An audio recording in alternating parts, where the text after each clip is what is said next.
Hi, KatieStumbo here, and we are on to bullet point number 3, and this is 10 minutes of stretching a day. Stretching does a lot of things to help build up our bodies and support a healthy lifestyle.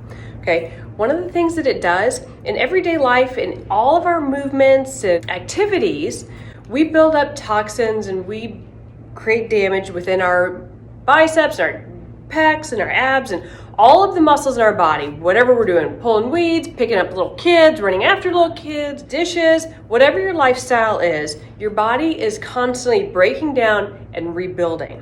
One of the great things that stretching does is it helps waste out and eliminate and push out the dead to make room for the new. So it's kind of like taking your kitchen sponge and it's in the dirty sink water and just setting it on the sink and walking away. That's what you're doing when you're not stretching. You're letting your body soak in all these toxins, toxic, nasty, residual leftovers without squeezing out. So stretching is squeezing out that kitchen sponge so it doesn't grow stinky, bad bacteria while you sleep, okay? So it doesn't have to get really complicated unless you have a specific injury or limitation.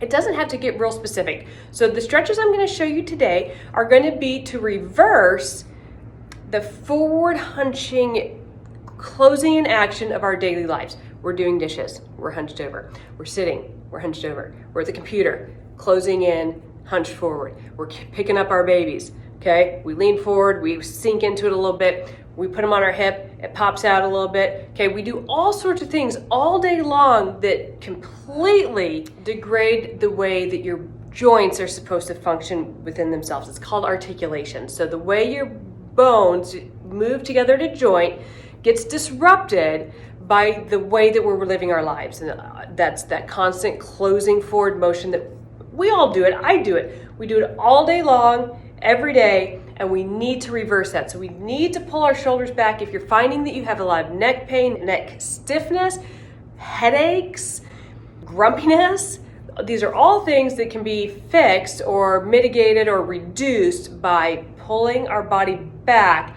into the position, in particular where our shoulders and our hips are supposed to be. So today I'm going to focus on the upper body. I'm just going to use my Smith machine right here. So we want to find a wall, and you can do a door frame, and you can do both sides at once, or you can do one side at a time. And you want your elbow just slightly lower than your shoulder. Okay, so it's my right arm up on the pillar. I'm going to take my right leg. I'm going to step through the stretch. I'm just going to let the pillar pull my arm backwards as I've stepped through. You know, hold out. We know that stretches, the max benefit curve is at 30 seconds. So you want to hold a stretch for at least 30 seconds. But if it feels good, there's no reason why you can't hold it longer. We didn't create this damage and this imbalance in our joint on 30 seconds a day. So it feels good. Hang out, minute, 2 minutes. You want to do both sides always, not just the side that hurts or that feels stiff or anything like that. So we're going to start with hand and step through. The next thing we're going to do is we're going to turn and face the wall. We're going to walk our hands up as high as possible, walk our butt back a little bit, and drop our head and our chest towards the wall. And you're going to hang into that. You're going to think about kind of unseating that shoulder and drop that weight into it. Feel it against the wall. If you guys want to be getting up and finding wall space and try this along with me, that's great. So we've got the pec stretch. Okay. We've got the under armpit stretch, as I call this one. Again, this can be done on any type of counter surface. So I'm going to use my bar today, but you can use your kitchen counter, your bathroom counter, the back of your couch. It doesn't really matter. What I want is I want you to be able to grip it, and I want you to push your butt all the way back. Sink into your shoulders, drop your head, and let gravity do the work there. Let the countertop and gravity do the work. So if you're feeling comfortable and your arms and your shoulders are stretching there, you can even kind of lift your toes a little bit, and then you're going to be getting the stretch into the back of your legs and your hamstrings. So 2 for 1 on that one, and it's a great, great option. The next one we're going to do, so now we've used the wall, we've used our countertop, now we're just going to use our hands. We're going to lace those fingers together behind our back, roll our shoulders back and down, and push. right here. Always, always, always folding backwards. The last one I'm going to show you guys today, if you have a big ball like this, it is fantastic. It's a fantastic tool. It's a very inexpensive tool that you can go and purchase.